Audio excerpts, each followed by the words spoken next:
Good morning, Michigan Ultimate Survivor League members. It is a very, very special, quiet Thursday morning.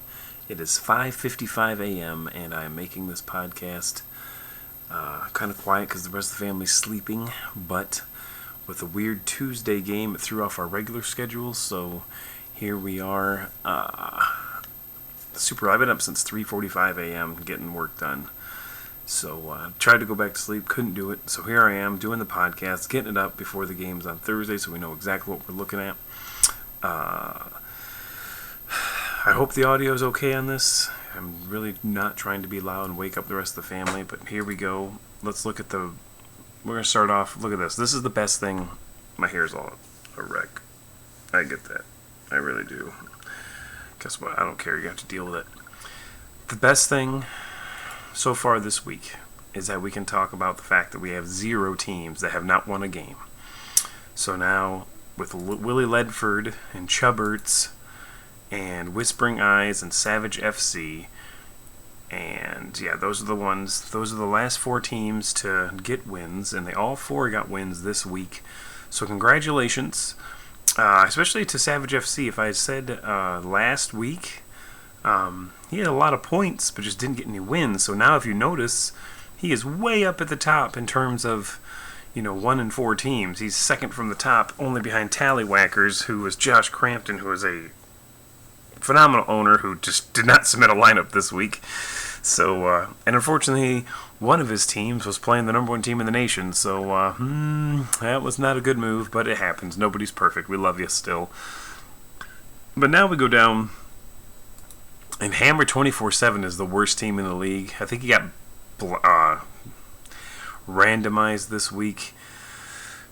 279 points, 4-game losing skid. I don't remember how many times he's been randomized, but another time, and we're probably gonna find a new option for him. John G's Gems. He's the 3-game losing streak. He took over a team that was abandoned at the beginning of the year. 2 straight randomizes to begin. So these people paid money. That's the problem. I mean, it's like, why would you pay money and then just not participate? It doesn't make any sense. There's not like, oh, well, this team just nobody paid for. My glasses are a mess. But these people paid money and they're just like, meh, you know what? I don't value my money, I guess. So it is what it is. But hopefully I can see now. Oh, hey, that's what I look like. All right, then we got Kakumba's Muckfish again. It's not. These teams just, hey, it is what it is. They've all got to win. So everyone's a winner at this point, literally. So let's not focus on the negatives. Let's go focus on the positives. We're going to look at the teams that fell out of the top 20 today. Most notably, my son, the Clockwork Elves, lost for the first time in a while. Nasty Nutria, Sarah Krasinski's out of the top 20. Collector Kings on a 2-game skid. So is Nasty Nutria, by the way. Have both fallen out of the top 20. Tenacious D, the aforementioned Josh Crampton, who got randomized, loses. That was a brutal loss at the end of the year. This week could come back to haunt you. So remember to set your lineups, kids. I mean, it's not hard. It's not hard. 99% luck, 1% heart, also on a 2-game skid. So they find themselves out of the top 20. We get to the top 20, starting with the Mac Attack is Back, Jack. That's my wife's team. The lone member of this household that is in the top 20 now. 428 points, 1-game loser streak. Cheechke's on a 2-game skid, but he falls from number 12 to number 19. Team Lil Weinberg back in the top 20 after winning last week. He's 3-2 with 443 points. Honolulu Boo Balls, Team Senior Weinberg, loses 454.84. Down from 8 to 17. Alada Velada is in the top 20 for the first time this year. He's riding a 3-game win streak. Started off 0-2, now he's 3-2. Brady's backup, Little Cromwell, with 482 points, makes his way up to 15. First time in the top 20, I believe, this year. Malin Incorporated, we are on a 2-game skid. They're 3-0. Not great. From number 6 down to number 14. Hockenstein, old Jason Endicott. Josh Endicott, I'm sorry, I'm tired, man. Shit. 501. So he's part of the 500 club already. Just a sniff ahead, who has one more win, but over 100 points fewer. Richard Perez took his first loss, falls from number 4 all the way down to number 12. The Black Hole is on a 4-game win streak. He's up to for 19, number 11. We get to our top 10. The Sag Nasty notch above top notches, 3-game win streak. They're 4-1. Nantab Knights up from number 20 all the way up to number 9. Also a 3-game win streak. Damn hair's driving me nuts. I gotta shave my head today, I think. Fly Eagles Fly loses, goes from number 3 to number 8. The Apache Chiefs riding a 4-game win streak. They're up to number 10 from up to number 7 from number 10. Toon Squad up from number 9 to number 6. Dewayans up from number 11 to number 5 with a 3-game win streak. Liberalism has done this. 4-game win streak from number 7 to number 4. And then we get to our 5-0 team. So if the league were to end today, Happy Holidays, Taco Tuesday, and our number 1 team in the nation, again for the 3rd straight week, is Steel City Sackers. These 3 teams would split the prize if it were to end today. So 3 teams left that are undefeated, and we're going to look at their matchups here in a minute. But congratulations to all of you. We look at the standings in the standings set up here. We've got in the Jeff Lebowski Conference number 5 and number 6 battling out. Dewayans and Toot Squad both 4-1. A few 3-2 teams here with Malin Incorporated Collectings. Now You See Me, Now You Don't creeping up, as is Tom Farmer. Ryan Frazier and Tom Farmer and Danny Lane, 3 great owners there, are all within striking distance. So this is going to be interesting to watch as we move in, and we are almost to the halfway point here. After this week, we'll be halfway through. And we go down to the Kirk Lazarus Conference. Happy Holidays. Christopher Russell's got a 1-game edge on Nantab Knights. And then there's a couple 3-2 teams, but this is big. 1 undefeated team in this one, 1 4-1 team, and then a couple 3-2 teams. So this, I mean, it's they're starting to separate already. We go down the Ron Burgundy Conference. You heard it last night. Well, you heard it last week, I should say. Only I heard it because I was at a comedy night with Ben Miller. He's like, yeah, I'm not even ranked, and I'm higher than everybody else. That's how it works, because like he's beaten the proper teams, and now he is higher than everybody else, and he is ranked higher than everybody else. So he's 4-1. Several 3-2 teams. So look at all these teams here are 3-2, including number 20, who has lost to multiple people in this list, obviously. But Jeff Arbogast, Sarah Krasansky, Rob Jazerski, Paul Brown, and Nick Harris all are 3-2. Couple 2-3s, and then we got Google and John G's Gems down here. And then the Spicoli Conference, we've got a 5-0, a 4-1, and 4 3-2 teams, along with Aiken for Ship and Providence Power and Password is Taco. Password is Taco is the defending champion. So yeah, we're hoping, but he's only got 320. Look at the difference here. Aiken for a Ship must have beat me.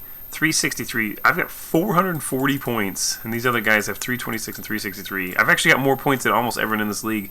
But look at Hockenstein. 501 points, and he's 3-2. Good Lord. So, he'll be alright. Frank Driving Conference, we got a 3-way tie here with the Black Hole leading. Even though he's ranked lower, that means he's beat one of these 2 teams. And again, at the end of the year, these numbers will shake out. So the numbers are important, okay? But not as important as the standings. So the Black Hole, liberalism has eroded the foundations, and just a sniff ahead, all 3 of these teams are now 4-1. But look at liberalism has eroded the foundations of this country, and enough is enough. People, back to basics, folks. That's a mouthful. 473 points compared to 397 and 393. So at the end of the day, that'll shake out, providing that liberalism does not lose to the Black Hole.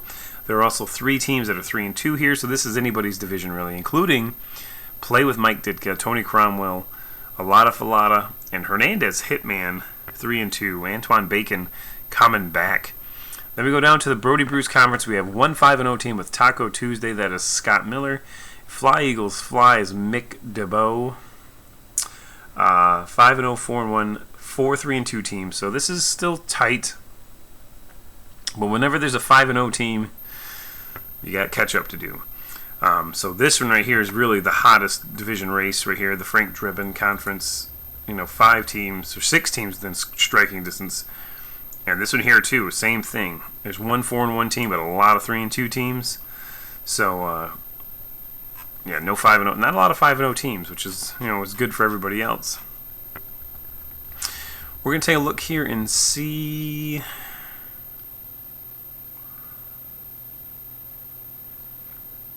something.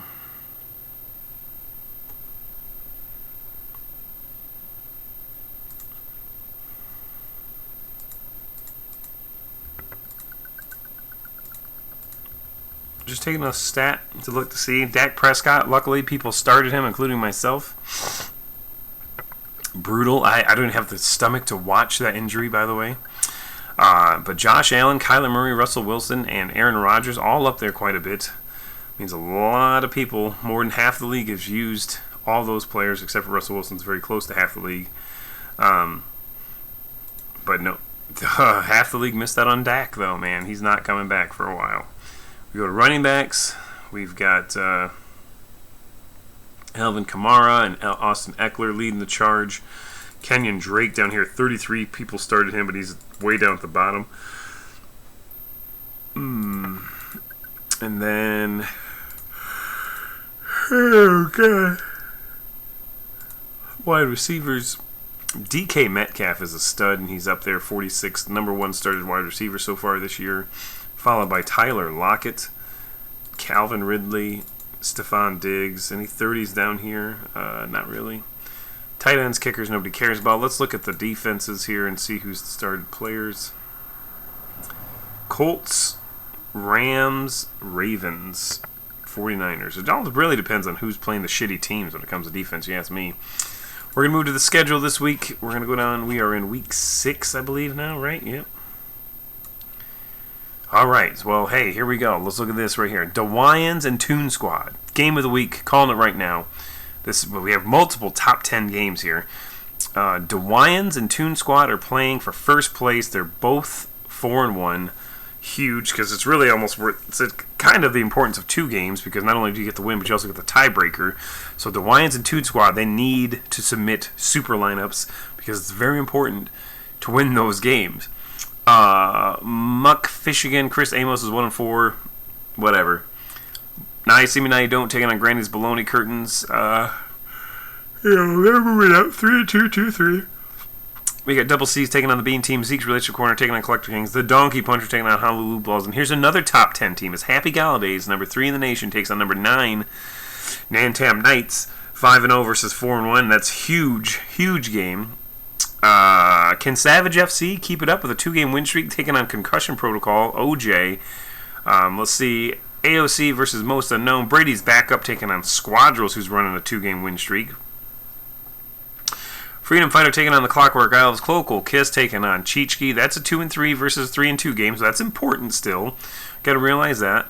Honolulu Blues to 3-2 taking on Giggle Giggle 1-4. Giggle Giggle, get it together. Come on now. Then we got Rob Jazerski's 3-2 Bright to Bring Your A game taking on Sag Nasty's Notch Puff Top Notch number 10. Huge game there, even though one's not ranked, still very important. Then we've got the 3-2 battle of Nasty Nutria versus the Mac Attack is back. So if you're in a game with someone who you're tied, you want to submit a better lineup than normal. I'm telling you, you got to listen to me, people. People don't listen to me, but you got to listen. And then we got the 2-3 kind of get a hot shove taking on the Dublin Drunks 3-2. Going down here, looking at Hockenstein taking on Providence Power. That's a 2-3 versus 3-2. Aiken for a ship, 2-3 taking on the number 1 team, Steel City Sackers. What else we got? Oh yeah. Oh no, Whispering Eyes are 1-4. Come on, get some pride in you. Your mother likes my defense. 1-4 taking on a lot of. Now Alan Harvey is a defending or a previous champion in this league. So 1-4, he's got to get some pride going here because that's just embarrassing. Hernandez Hitman taking on Justice Sniff Ahead. This is a big game. Antoine Bacon taking on Rick Perez. Rick Perez fresh off his loss. Hernandez Hitman almost has as many points as he has, but not quite. That's a big one. And then, yeah, Team Willie Ledford. Come on, dude. You won last week. You're going against the number 2 team in the nation. You got to bring the hammer. You got to bring the hammer. No doubt about it. 99% luck taking on Fly Eagles Fly. You just fell out of the top 20 there, Rocky. You got to come up. Got to fight. Got to fight strong. You got to come back and beat Mick DeBow. It's a big game right there. That's a first place implication game right there.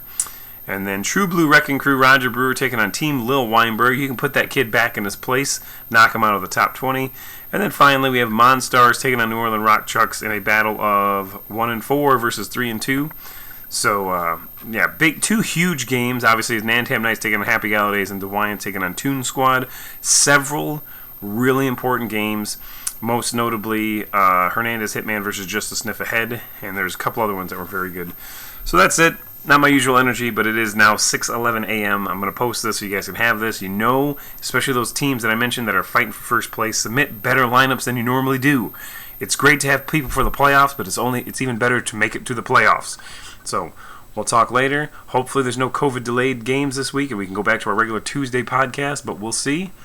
And if you want an iPhone 12, get a hold of me. Pre-orders start tomorrow morning. So get a hold of me. We'll see you later.